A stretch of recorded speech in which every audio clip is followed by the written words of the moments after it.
Good evening and a very warm welcome to you. Welcome to another episode of Designing Cities for All. Of course, that's our 2-year-long research and activity program in which we take a deep dive into designing products, places and systems for all, of course. In past Designing Cities for All episodes, we zoomed in on the challenges we are facing on individual, institutional, and systemic inequity. And we highlighted that, as one of our guests in one of our episodes said, inclusion happens by design or doesn't happen at all. We've seen that the dominant narrative of design and design thinking is often rooted in systems that represent oppression and sometimes exclusion. So, how can we untangle these forms of exclusion and redesign a more equitable world? And a world that is grounded in values of inclusion, trust, and liberation. We will talk about that tonight, of course, but tonight is the first part of our new series, Equity and Design, Redesigning the Mindset. And we will reflect on these topics with our guests here at the table. A warm welcome to you. Of course, that's Nadine Ritter, Kevin Roy, Maha Eljak, and Amanda Pinati. A warm welcome to you all, and I will introduce everyone more formally a bit later. But first, before we start with our conversation, we would like to test your equity design knowledge, and we have designed a quiz. And everyone in the studio here, a warm welcome to you here, of course, as well. And watching at home can participate in the quiz. And how do you do that? You take your device and you go to www.menti.com. There you will be asked to fill in a code, and that code will appear behind me on the screen, doesn't it? Yes. Yes, the code is 4881 9334, 4881 9334, and in that way you can participate in the quiz. Just to check, has everybody logged into menti.com? Does anybody have problems here in the studio? No? Let's start with the first question. In our live cast, Design from Inclusion, we had Nina Renaud, the co-founder of Trickle, in the studio. And of course, Trickle is the recruitment service for anonymous hiring. It's their mission to help companies with the creation of a more diverse and inclusive workspace. Now, the question, which of the following personal information contributes the most to discrimination in the hiring process? Is that A, appearance, name, gender, or age? Is that appearance, name, gender, or age? Which of the following personal information contributes the most to discrimination in the hiring process? Let's have a quiz here at the table. Amanda, what do you think? I think gender, first place. Gender? Well, it is actually age. Oh. So it's the people here thought a name, and nobody had age filled out. That's interesting. All right, second question. In our live cast Design from Inclusion, Maartje van Proostheid talked about her research project, One Size Fits All. This research was about a gender bias in design. Now, the question is, which of the following products was not made with women in mind? Is that the piano? Or is that smartphones? Is that cars?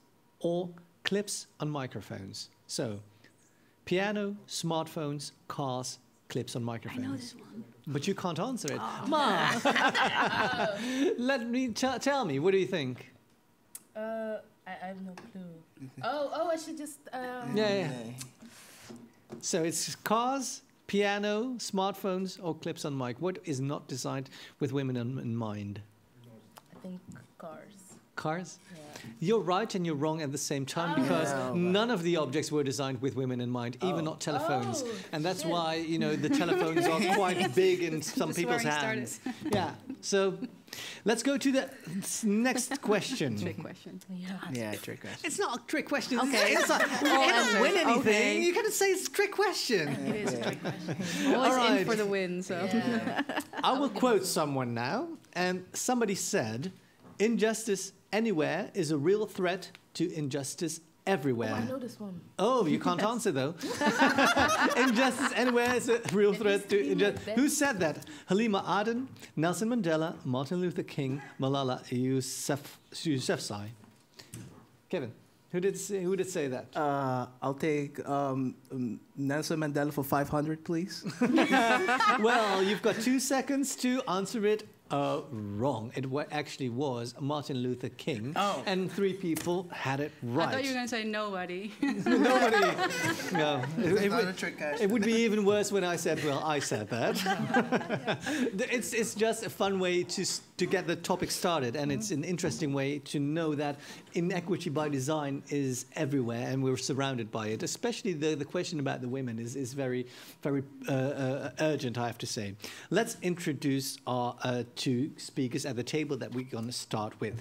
Kevin, you're a multidisciplinary designer and a lettering artist. What does a lettering artist do? First, hi, Mom. Okay. Lettering artist means like I do everything that has to do with typography. There is a difference. It's not fonts. Fonts are bold, italic, you know, when you have like a typeface that's bold, italic, you know, other things, those groups or typography are called fonts. I make typography work. So it's mostly typography art. So like for this, for example, those are things I make. I love them because I like to dance with typography. Like I kind of feel like I can dance with them, so that's why I like them. And how typography can be inclusive or exclusive, we will talk about that later. But I would like to introduce our next guest now. A very warm welcome to you, Maha Eljak. And you are a model, and you are the founder of Magazine, which I have a copy of here. Your own magazine. Where did that idea come from? Well, it started as a school assignment, and when I started, I knew I wanted it to be bigger than a school assignment, you know, because I know I felt like it could be really something big, you know. So, oh, sorry, I should No, you're microphone, yeah. Not too close, because then everybody gets blasted away at home, so that's fine. Yeah. But it started as a school project, and it elevated in something bigger than that. Yes, exactly. What happened in the process? What do you mean? How did it grow? Because you decided to spread it. You know, not every school project is, you know, worth to be spread. You know, I was talking about it with my teacher today, and she was like, well, if this was your graduation project, you would have, you know, got your... Graduation with flying colors. Yes, exactly. Well, yeah, so... Wait, what was the question again? This is the 3rd time I'm asking it, right? How did the process go? Did it go from something that started as a student project in something that you would like to share with the world, and justifiably so, because it is an incredible magazine? So I wasn't sure what I wanted to do for school. It took me like 3 months to decide what I wanted to do, and I knew that I wanted to share my story, you know, because there have been loads of times in my life people would just, you know, put me in a box, you know. I'm a black Muslim girl with a hijab, and that's all people saw me for. And I was like, I'm done with that. I'm more than that, you know. I have my story. I have so many interests, and I just wanted to show the world where I come from and what I love, and breaking stereotypes, and yeah, I just wanted to get my frustration out there. And right. And you did that. And what's interesting, that it's amazingly designed as well. But I do get a distinct punk feel to this magazine. What's your fascination with punk? What I love about punk, that its imperfection makes it perfection. You know what I mean? Like, punk doesn't have to be perfect, you know. You can just make a real shitty song and it could be amazing, you know. And that's actually my next step. To make shitty songs that sound amazing? Yes. I'm very curious about that. Before we dive into that, I'll just open it up so people can have a little peek inside. In the process, people wouldn't expect punk to be combined with the person that you are, that you just described. Yeah. What if you talk about design and design for inclusion? What does that mean to you? Design for inclusion. What that means to me. I think just to create something and not put any Sorry. I don't know how to. No.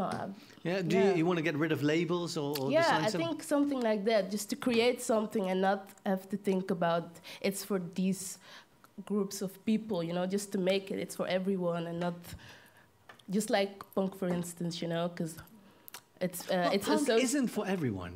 Well- Punk, you know, has its roots in anarchy. You know, is anti-establishment, and people. That's the thing that punk does. It breaks molds as well. But it's not for everyone. it gets associated with white people, you know, and that's what I mean. It could be for everyone, you know. It doesn't matter what color you have or what. I mean, some people are like, you're Muslim and you can't be punk, you know, because it's clashes, you know. And I'm like, that's just bullshit, because you can find a way through everything, you know. Like, But can you explain that? How can you be Muslim and punk as well? I don't know. I find it hard to explain. I think you just have to find what elements of punk. Resonates in you. Yes, exactly. Yeah, yeah. Right. Thank you for now. We will continue the conversation later. Kevin, typography and design. How can design be excluding or exclusive? Whew, you hit me with the hard hard questions, basically. I think I'm sorry, what was her name? Maha, sorry. Like Yeah. Maha was saying, it's inclusive to everyone. I've had experience where we making design that, like when you don't have exclusive people like making designs, then it's not actually exclusive. I believe when you have people that is exclusive or inclusive, making the design, it's exclusive to everyone. So, like she said, it has to be for every kind of culture. I understand that, but with typography, that concerns reading. I mean, how can you be exclusive in typography? I think where people really underestimate it when it comes to typography, because typography is a form of communicating. It's very important. How do we reach understanding with everybody else? Communication. So that's where typography comes in. You see typography as, it's just a word, saying over there. But the thing is, it could mean like a lot of different things. Can you give us examples where it can be exclusive or excluding? Yeah, exactly. Like, for example, this is himno y bandera. This is a word in Papiamento. So what it means is folk music and flag. Hymno. I don't know like what the English word for hymno is. But anyway, so it's a culture that you don't know, but then when I put in typography, you kind of get the feeling or essence of it. So that's where I'm clashing to a culture and typography together. So that's how I see it. And that's how you make it inclusive, but Yeah. it's the same word in a different font. You describe the difference between font and typography. It's the same word in a different font in Times New Roman. Is that excluding in a way or not? No, not actually. Like say, for example, if this was in Times New Roman, you would find it more fancy. You know, Times New Romans give you a more fancy things. I mean, have you ever realized why Zara logo in the Zara is very luxurious? You know, it gives you that kind of luxurious thing. Like when you look at it, you know it's not cheap. So that's the same thing when it comes to typography. It's the way you put it out. Let's say, like, for example, if I say to go after yourself in a very bold way, very bold, you feel very negative about it. But if I do it very clean and very nicely, like a grandma, script, then you're like, oh, okay, I'm feeling, it feels hard, but I like it, You will go F yourself. Yeah, but in a very kind way, and then I hope that answers your question. Not really, actually, okay. because we talked about, I do understand how typography can be inclusive by including a feeling or an emotion that's according to the word that you write down. Yeah. The excluding aspect of it, I don't get my head around that at all yet. What do you mean by excluding? What you say is that design could be inclusive and exclusive as well. In typography, because it's words, I mean, it could be exclusive if you can't read. Yeah. But if you can read, how can it be excluding or exclusive? I think it's once the typography. That's a very good question. I think once a typography means something to somebody else from a different culture, it could be inclusive. I feel like that. Yeah. But we did do the inclusive one as well. I'm talking about the excluding one. Okay, okay. How can it be excluding? That means not inclusive, right? Exactly. Okay, cool. Not excluding is like, let's say, for example, you use a typography, you're saying something in Spanish, but use a very different kind of typography. Like it doesn't match to the culture and doesn't match to the typography, then you're excluding them. Oh, right. So let's say, like, if you say something in Spanish, like everybody knows when you go to a Spanish restaurant, it's mostly, you know, like very flavory, Latin is very spicy. If you put Times New Roman on it, it will give another feeling. You're like, okay, I'm not feeling this salsa place right here, you know. So maybe that, did I answer your question? Well, let's continue. Okay.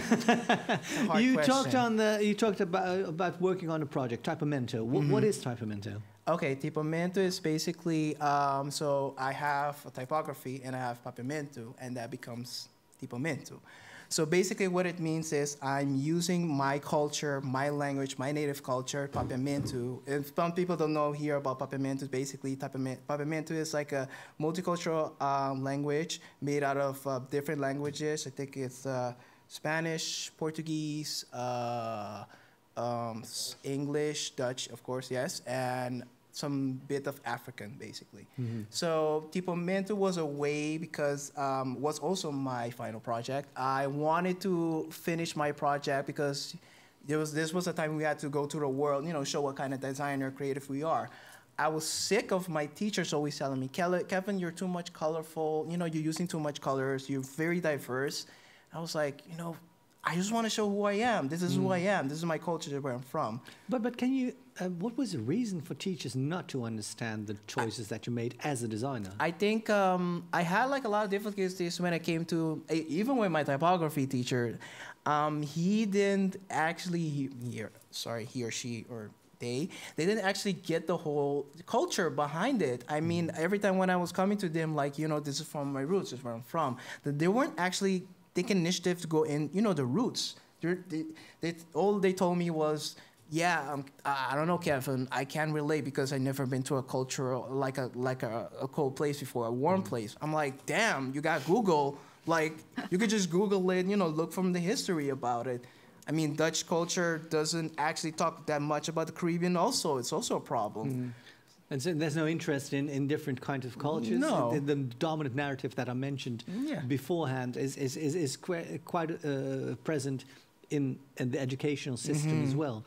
What I do wonder is that there's a fine line between expression of identity and stereotyping, because I would hate it if I, you know, talked about you and said, "Oh, Kevin, he's so Korean. He loves lovely colors. He loves party." That's so stereotyping as well. What is that fine line? Can you describe it? Okay. I mean, I am happy. I'm a very happy person. I'm a very positive person. I am very colorful, of course. But it's stereotyping that's all you see. Like, for example, from my perspective is when everybody thinks about the Caribbean, you only think about it as a vacation spot. Let's be honest. Okay, yes, it has beaches, it has cocktails, it has bikinis. Okay, cool, but there's more. I mean, there's more culture. I never hear about, have you ever gone to Aruba? Have you ever gone to the places where the ancestors were? Have you ever gone to the places where the Indians were? Have you ever gone that? I'm like, no. I just went to the beaches and, okay, that's cool, but you're not talking about the culture anymore, which I find weird because we in the Caribbean, we had to learn everything about the Netherlands. Yeah. But then when it comes to the Netherlands, they don't know nothing about us. There's no exchange. Exactly. Ma, if I go to you, how important is representation in design? Because that was one of the reasons I understand that you made your own magazine. Not sure about that. Well, do you feel represented? And do you recognize yourself if you see other magazines that are for sale, for example? Oh, no. Because most of the times, I feel like, I mean, let's take a fashion magazine, for example. I feel like most of the time, Black people are like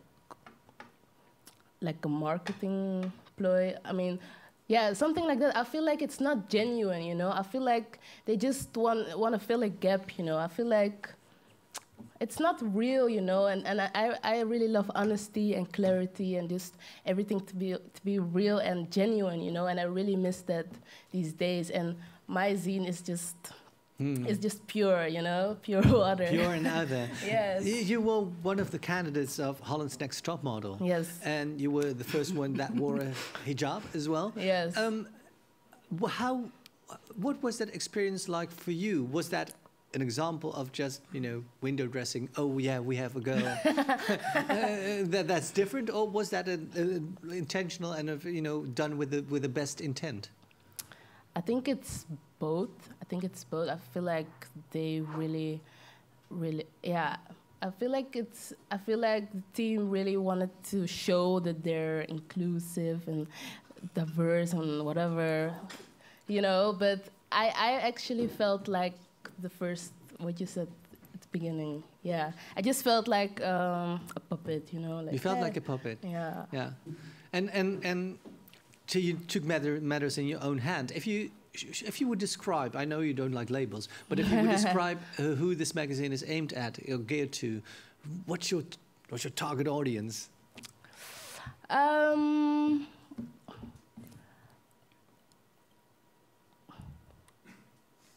think, yeah, I don't know. I didn't make it with a target audience in mind, really. I feel like so many different people have bought my zine, so many different people from different backgrounds, and everyone can relate, you know, to my zine.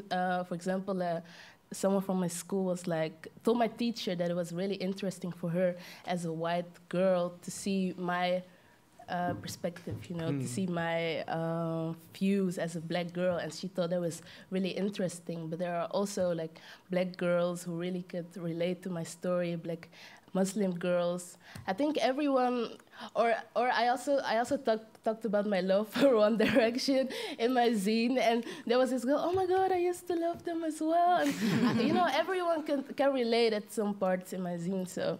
Everybody can relate to One Direction. Yeah, so you prepared. There's a poem in your zine as well. Yeah. Are you willing to perform that for us today? Yeah. Yeah, great. No. Well, preferably, yeah. Okay, let's go. Let me get comfortable. Okay, this will be the first time ever. Great. We're very much looking forward. Reading the poem. Oh my God, I don't even know which which page. Okay, let's find it. Okay, here we are. Okay.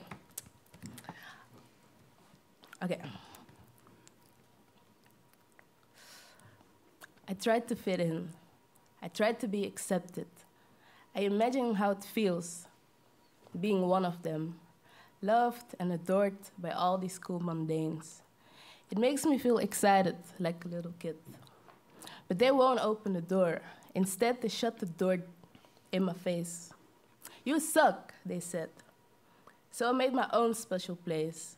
It is accepting and inclusive, full of love, full of warmth. Sweet and musky with a hint of spice, like my mother's perfume. I don't have to stand out. If they act like you are blinding, never make them dull your shine, my darling.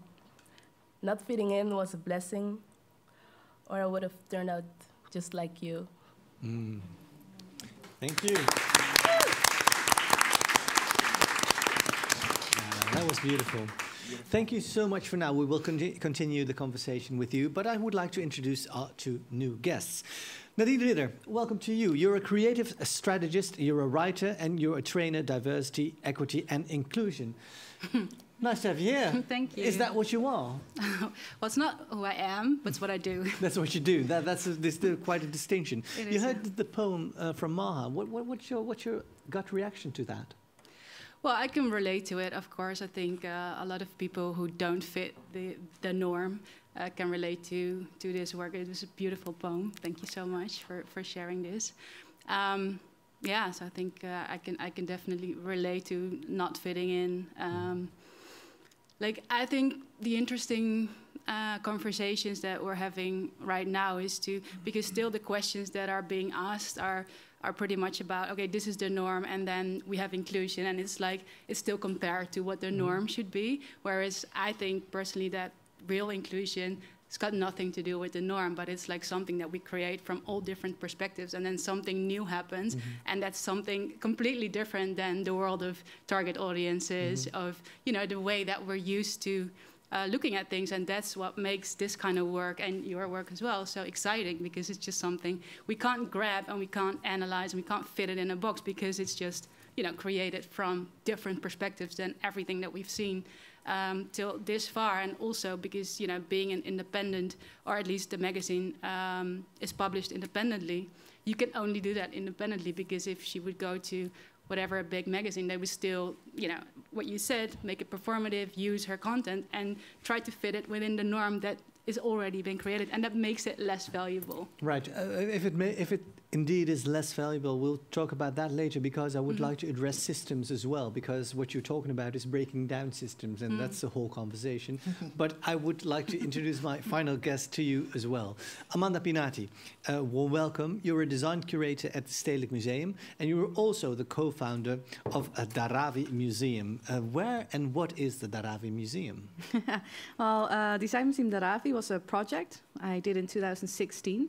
And Dharavi is a homegrown neighborhood in Mumbai. Here you can see the museum from on top. And this is the neighborhood. And Dharavi is really in the middle of the big city. It's 3 square kilometers, and it has about 1 million inhabitants. We'll talk about that later as well. But going back to the systems and changing the system, I mean, I get what you say about inclusion, and inclusion is almost having an extra focus on the individual or individual experiences, building from that individual experience to a common sense of understanding. What we have now is that in our society, systems are quite set in, you know, how things are, not only within design, but also in the educational system, also in how society is arranged and who's successful or not. I do get that we should change it, but where to begin? Because it's already started. What effect? Where do you see that it already has started, and Everywhere. what effect does it have? Everywhere. I mean, I think the whole idea of the beginning and the end, that's already binary thinking. It's like, it doesn't work like that. Like, things are already changing, and that's why I'm really excited to be at the table with young people, because they don't even go there. They don't even have to think the way that we, I think we're from similar ages, were educated or taught to work, because you have to fit some kind of standard or some kind of norm. So they just teach themselves, and it's also due to the internet, of course, because, you know, you can just teach yourself anything that you want. So it becomes bigger and bigger and bigger, and then you have like the norm, so basically the world where the power still is, like most of the money and all these things, and they're trying to become more inclusive, and they do all these trainings with me, for example, and they're trying all these things, but they're not actually inclusive until the moment that they start realizing that everything that it's built on has to go. And when is that moment? Because we're in the middle of a crisis. I don't think there's a moment. I think there are some companies, organizations, or individuals also who have, I think that's very important, and we've been hearing this for a long time, but it's really true. You have to have a flexible mindset. So you have to understand everything that I've learned until this far. It's not worth anything anymore. Like, the world is completely different. There's all these new exciting things, and you should embrace it. You should think like, oh, this is all new to me. But most people there, and especially the more powerful they are, they really cling onto the fact that all the things that they know. But I do hear opposite things. On one hand, you say it's already changing. So in my mind, I think, okay, I've just to sit back and relax. It will change. It will happen anyway. On the other hand, I hear you say people in power are clinging to that same power, clinging to that same structures. Those are two opposing forces that don't appear to meet yet.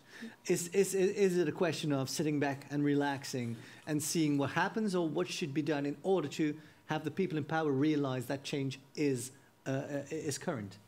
Well, I think they do realize that change is current. I just don't think everyone, like, I personally believe that everyone has to be able to look in the mirror and to reflect on themselves and to be willing to change themselves.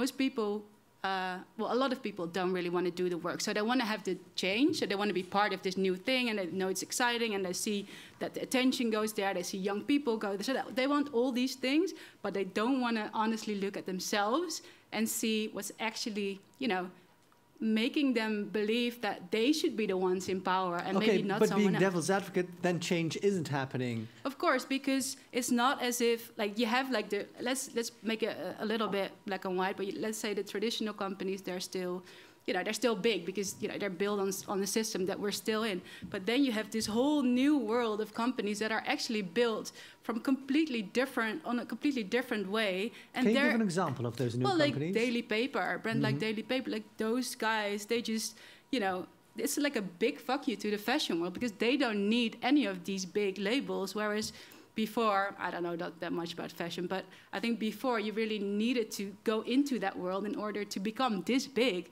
And they're huge, like internationally, like I don't know, they have a shop in New York and London. And most Dutch people, they don't even know that. My final question, because I would like to talk to Amanda as well, is isn't Ideal something that can happen to the young? Because Daily Paper is big, it's not a Nike, it's not an Adidas, it's not a huge brand. As soon as you move into that realm, you have to get rid of your ideals in order to survive. No, like that. But if that's the question, when is that going to change? I think if you personally, but that's, I mean, I don't know the future, of course, but I think that the big companies at some point will not exist anymore if they don't change.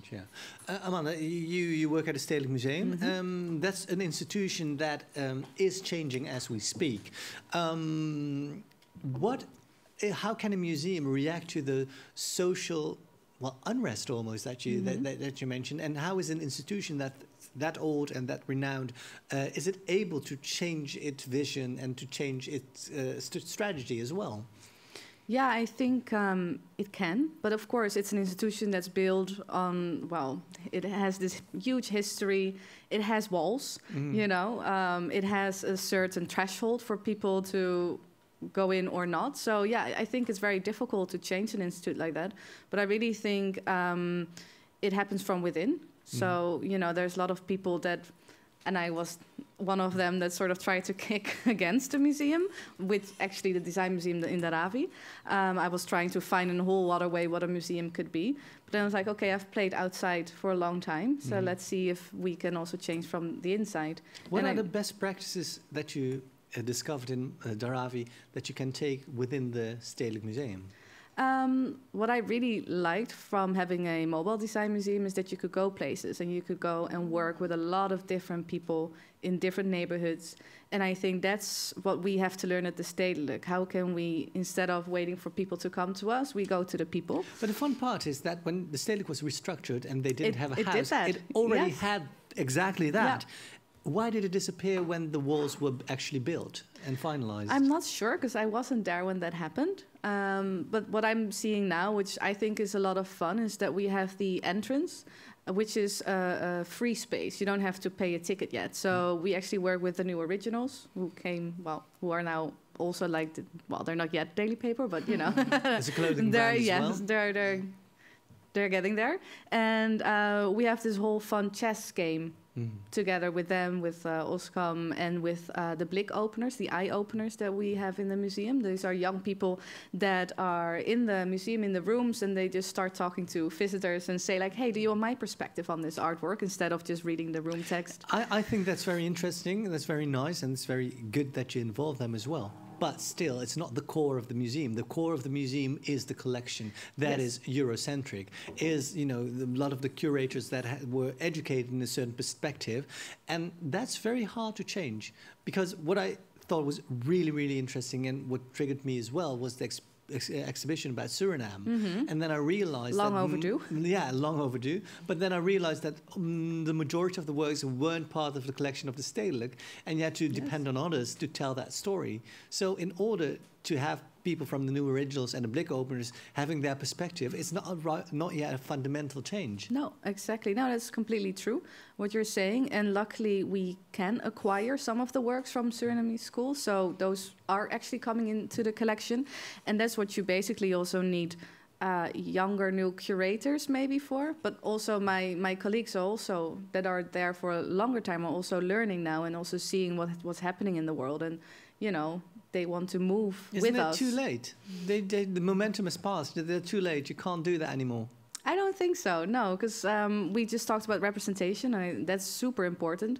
I would love at one point that everyone could see themselves in the museum reflected.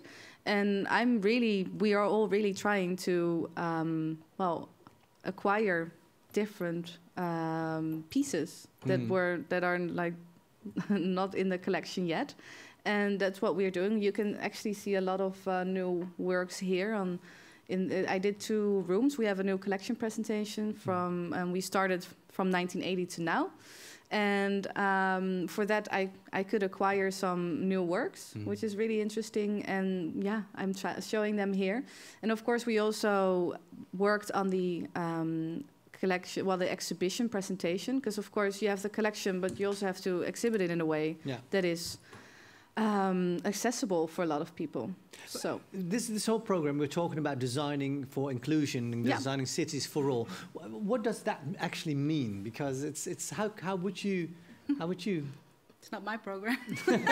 Well, no, but it's something that we have to do with each other. If we want to change the whole system, we need everybody, even when it's not your program.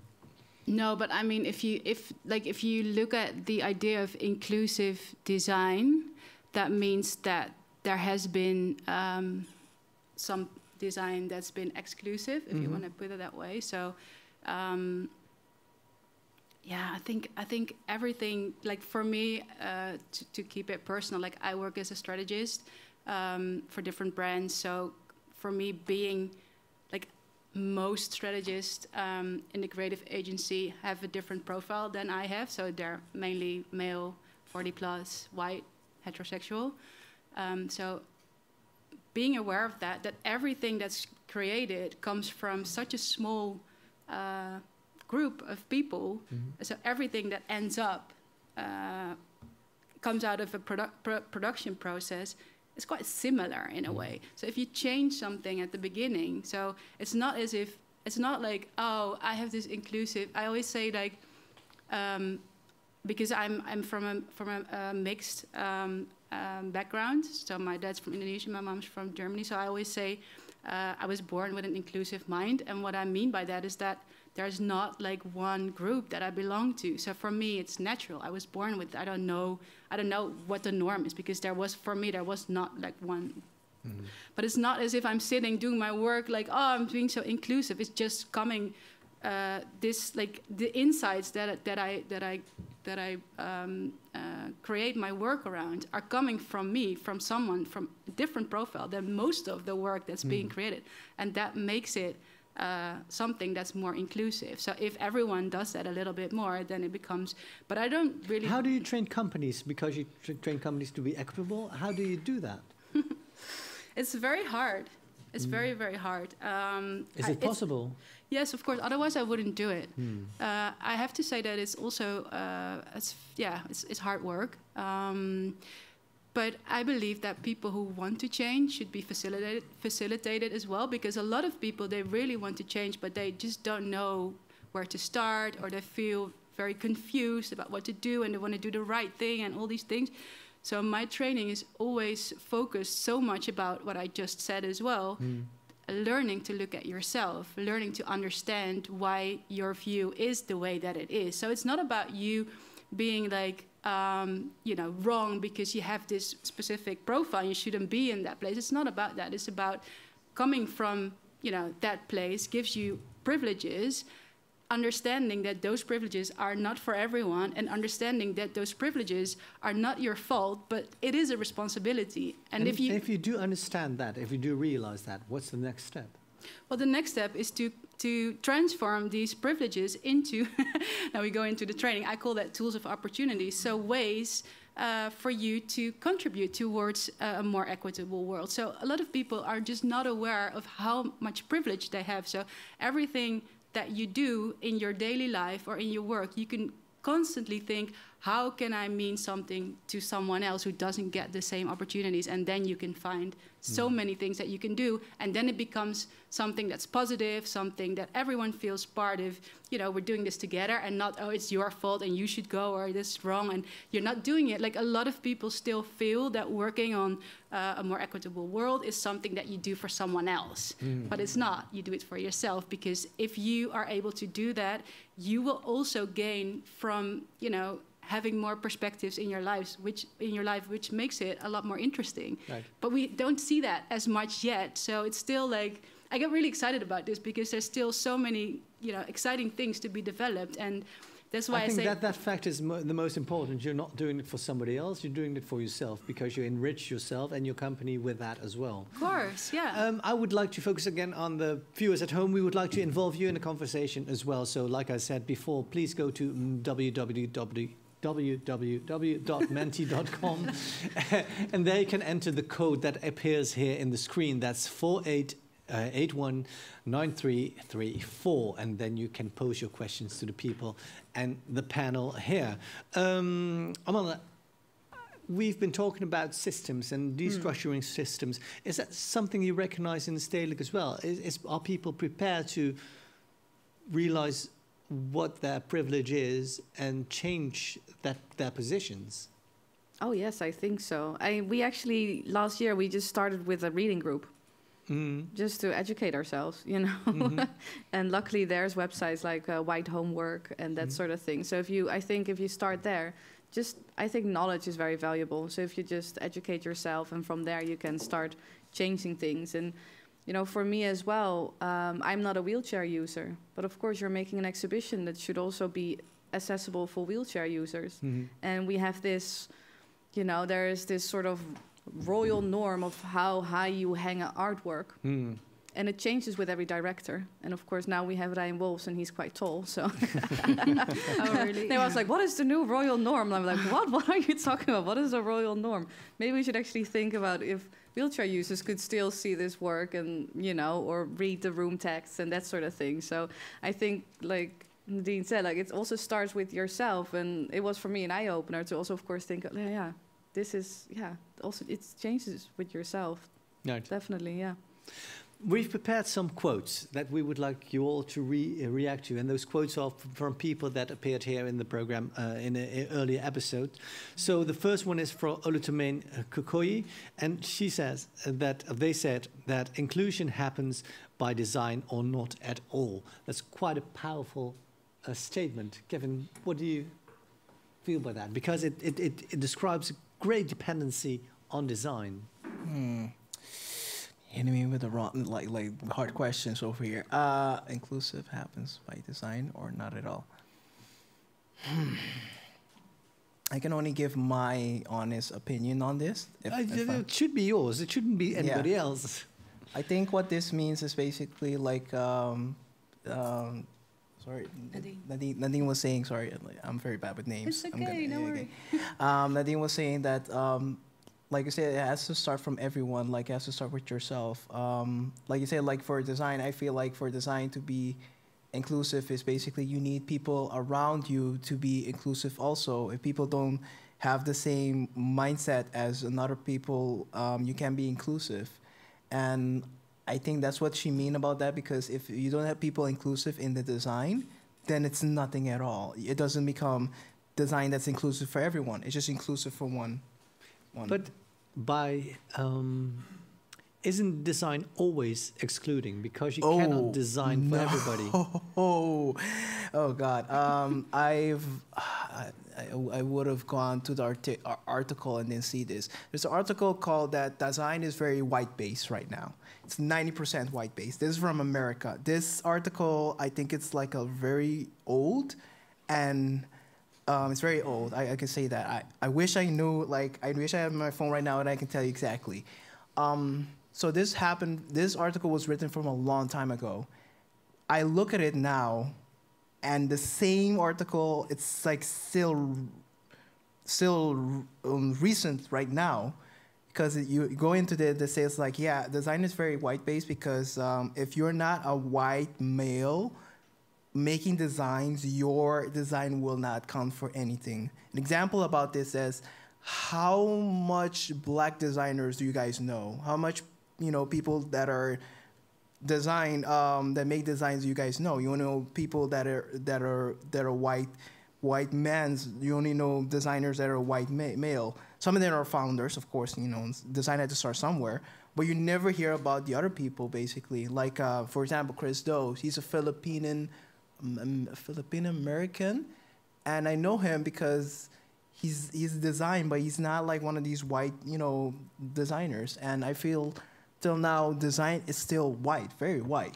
But you have to elaborate a little bit about the experience, because now if I deconstruct what you say, race or background in that sense doesn't define what somebody designs. Let's rephrase it.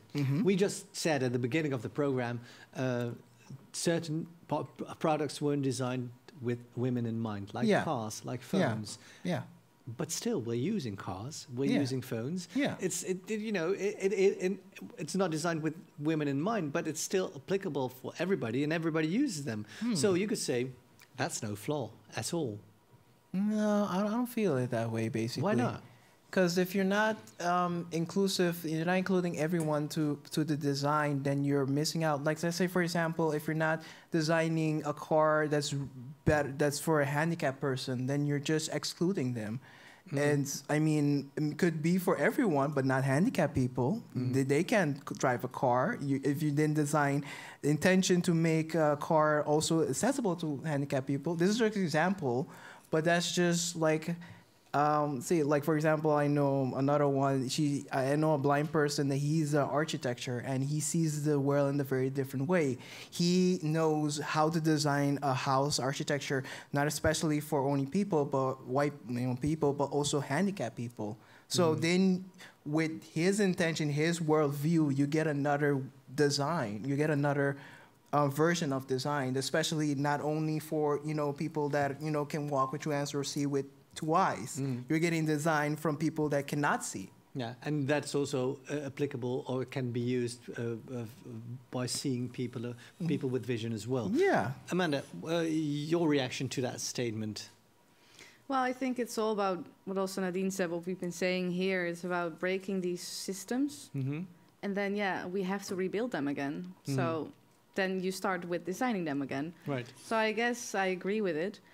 But it is very difficult, like you say, Kevin. How are you inclusive for everyone? And that's also. But designing is, in a way, always about making choices. And whenever you make a choice, it's not a choice that is applicable for everybody. So, by intent, design is excluding.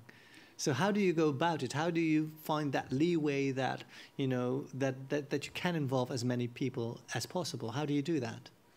Yeah, it is really, really difficult. And I also don't have all the knowledge. So it's also talking with a lot of people and finding a way that it is accessible for a lot of people.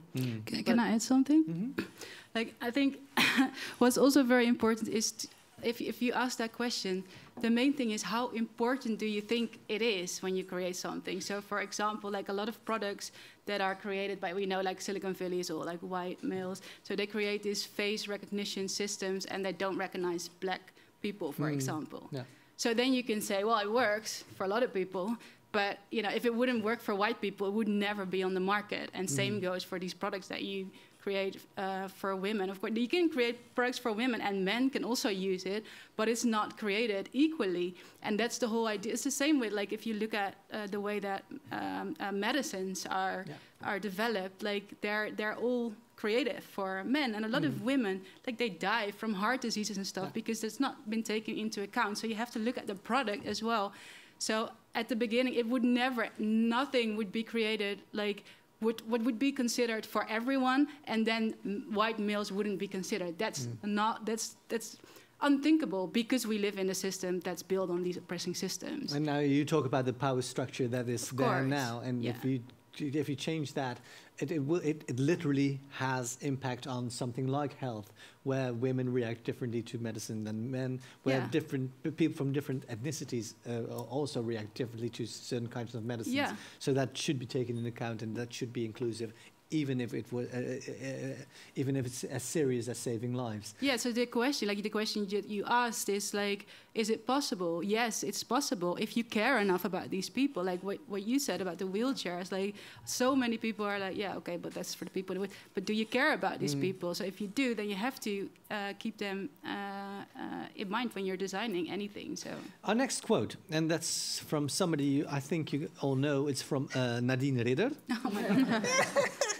Who's there at the table? You just mentioned it yourself already, because you often mention that as a person with a mixed cultural background, you were born with an inclusive mindset. That's what you said just now.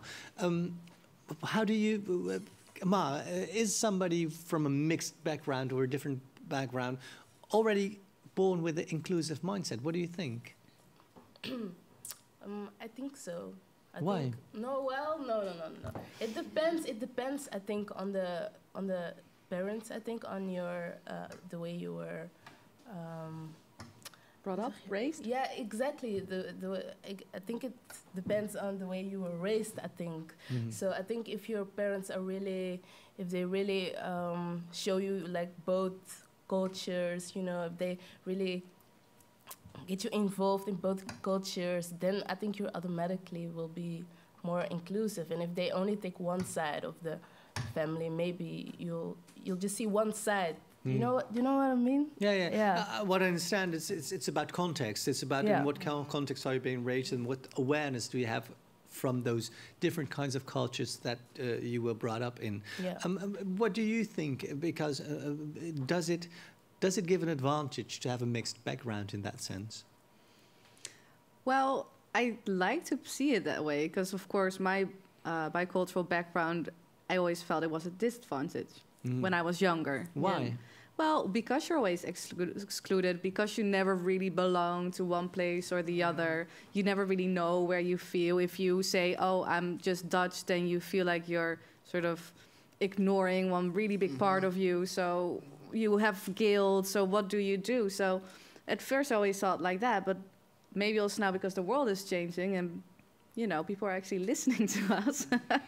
I do see it as an advantage. When do you experience it as an advantage? Well, when I can actually see things from different perspectives that maybe were not seen yet at an institute or at Can you give an example? Well, for example, this whole collection again, that is sort of following me. Common thread in this conversation. I'm really trying to pick out all these different things. Like in my collection, I take care of a part of the collection at the museum, which is actually called the Applied Arts Collection, and we have a lot of batik things. And batik came from Indonesia, but all these objects that we have are made by white Dutch men. And I think no one really ever really questioned them. And I'm like, what? Why do we have these objects and not actual batiks from Indonesian makers? And where are those? And, you know, then we have Flisco fabrics in our collection that are also made or designed by white male. Flisco fabrics are it's the patterns. wax. Well, it's wax print, but it's from Helmond. Yeah, it's a very long story. And very popular in Africa, in West Africa, and it's being printed and being developed in the Netherlands actually. So, but it also has Indonesian roots because the technique that's been used is from Indonesia. So actually, that's the whole thing. So. Long time ago, when the Dutch were in Indonesia, they saw, of course, how popular batik was. So they were like, we can make some money out of this. So they made batik here in the Netherlands and shipped it to Indonesia. And like, we're going to sell this to everyone. But people in Indonesia were like, your quality is not as great as ours.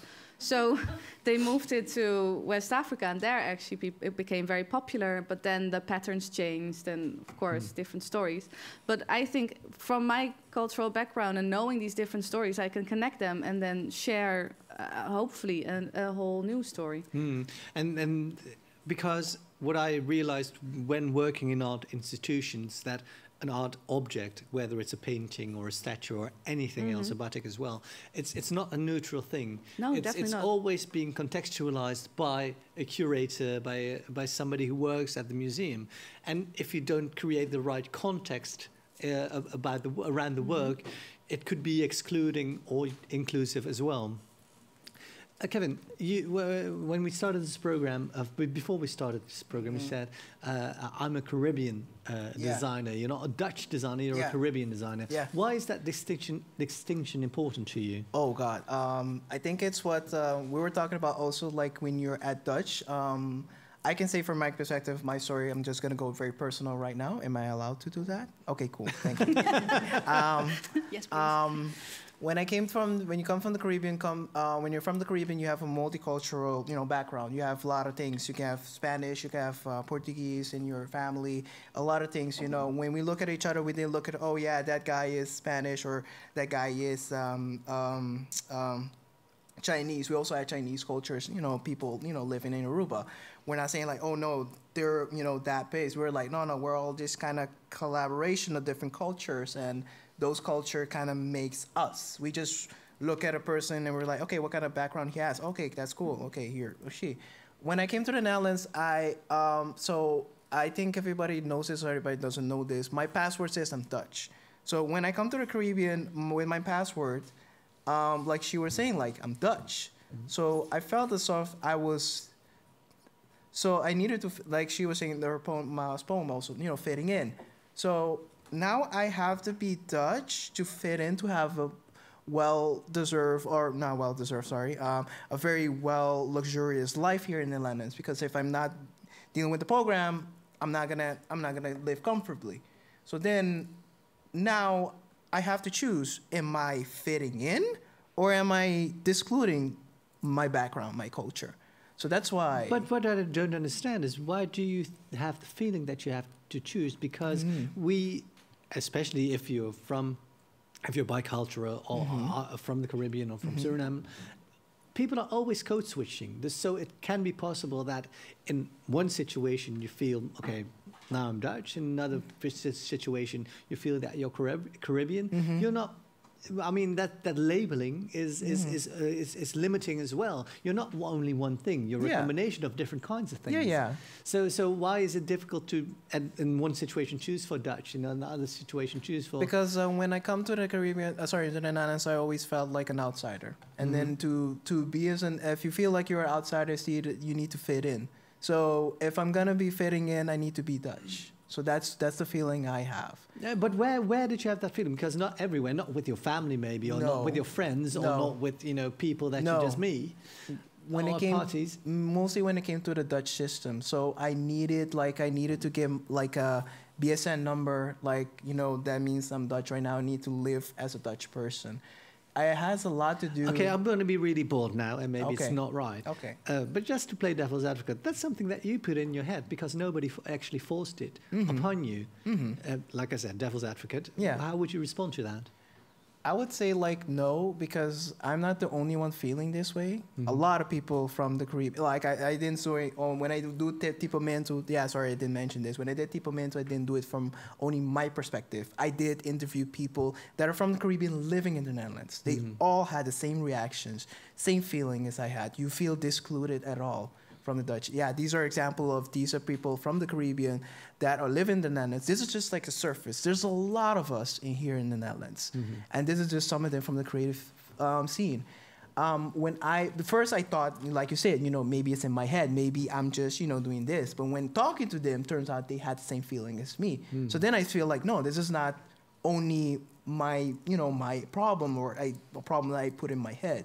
These are all of them. Mario Gonzalez, for example, he's a film director. He also feels excluded when it comes to the film company, sometimes when it comes to this idea, and they're not Dutch. Like, they're like, no, we're not going to do that film, or we're not going to do like that.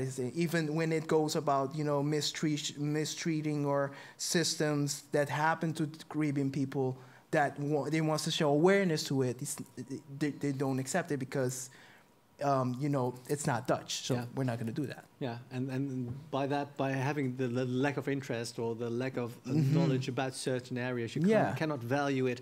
Like you said as well, you cannot value it on at its right worth. Yeah, and then it doesn't isn't connected to production. Well, time flew by. We actually have 1 minute left in order to wrap up. Let me try to give a wrap up of this evening, because what I think is really interesting, and thank you all for sharing your stories. Thank you so much, because it's very personal and something that you all experienced here, and I'm very happy that you were able to share it, even though I was quite strict at times.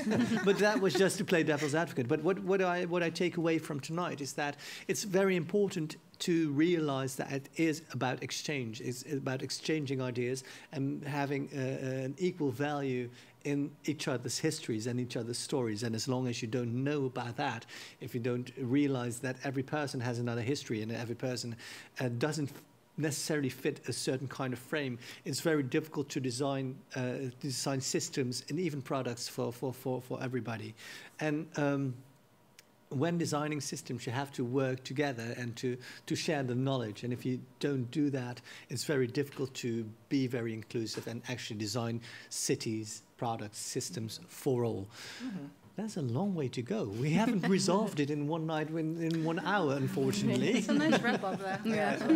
Well, can I add something? You can, of course, you can add something. I think like where we're talking about, like only one person needs to be inclusive. That's where we're always narrowing it down. I think everybody needs to be kind of open-minded. You can be inclusive for one part of like a not exclusive party, but then you know there's other people that could be another. Like, example, I'm saying like say for example, I know a creative diversity manager.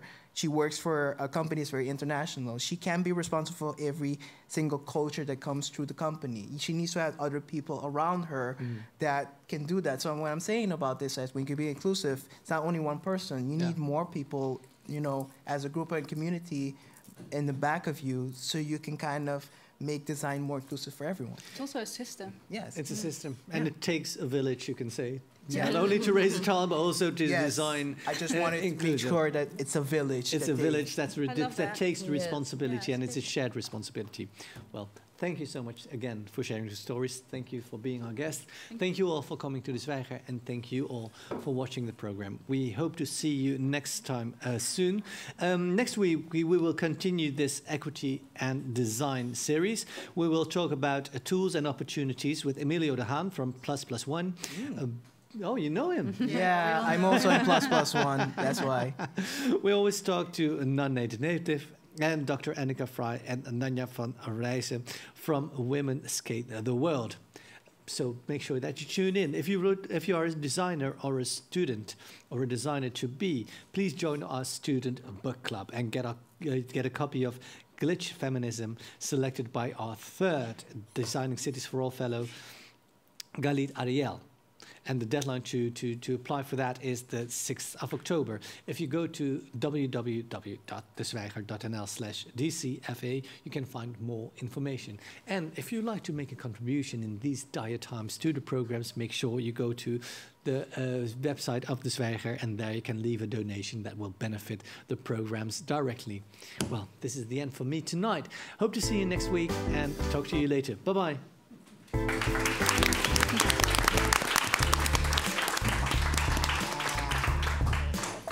Daar hoor. Super.